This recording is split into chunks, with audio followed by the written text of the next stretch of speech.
संसद के दोनों ही सदनों में आज कई अहम विधेयक पर चर्चा होने के साथ पारित किए जाने हैं। लोकसभा में 2 विधेयक रेल संशोधन 2024 और आपदा प्रबंधक संशोधन विधेयक 2024 विचार और पारित किए जाने के लिए पेश किए जाएंगे। राज्यसभा में आज बॉयलर विधेयक 2024 विचार और पारित किए जाने के लिए पेश होगा। वहीं विदेश मंत्री डॉक्टर एस जयशंकर आज भारत के साथ चीन के संबंधों में हाल ही में हुई प्रगति पर बयान देंगे। में गतिरोध आखिरकार खत्म ही हो गया। मंगलवार को संसद के दोनों सदनों में जमकर कामकाज देखने को मिला।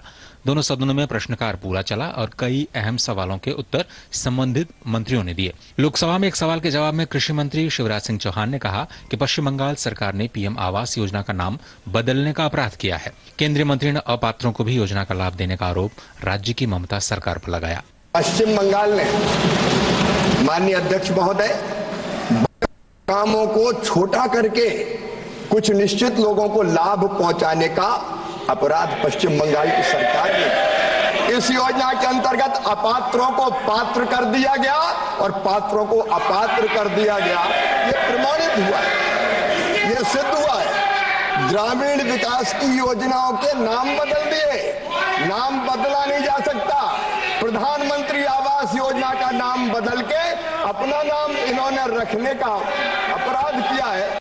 बात विधायी कामकाज की करें तो राज्यसभा में भारतीय वायुयान बिल 2024 पेश किया गया। इसके साथ ही उच्च सदन से तेल गैस क्षेत्र नियमन और विकास संशोधन बिल 2024 चर्चा के बाद पारित कर दिया गया। इस बिल के पारित होने से तेल और गैस में घरेलू उत्पादन बढ़ाने और आयात पर निर्भरता कम करने के लिए प्रयासों को गति मिलेगी। When we did 10% blending, sir, we saved 91,000 crores. और वो 91,000 crore हमारे किसान भाइयों को गया। So in fact, the ऊर्जा scene has also contributed to our agricultural sector.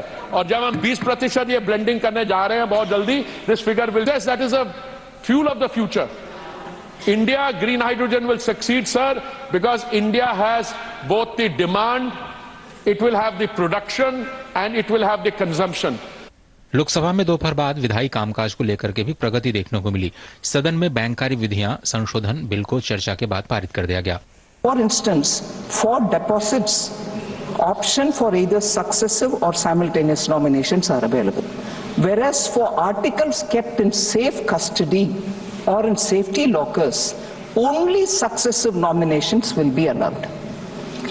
Successive nominations ensure that if the first nominee is unavailable, the next nominee in line will become operative, maintaining continuity and reducing complications of legal heirs.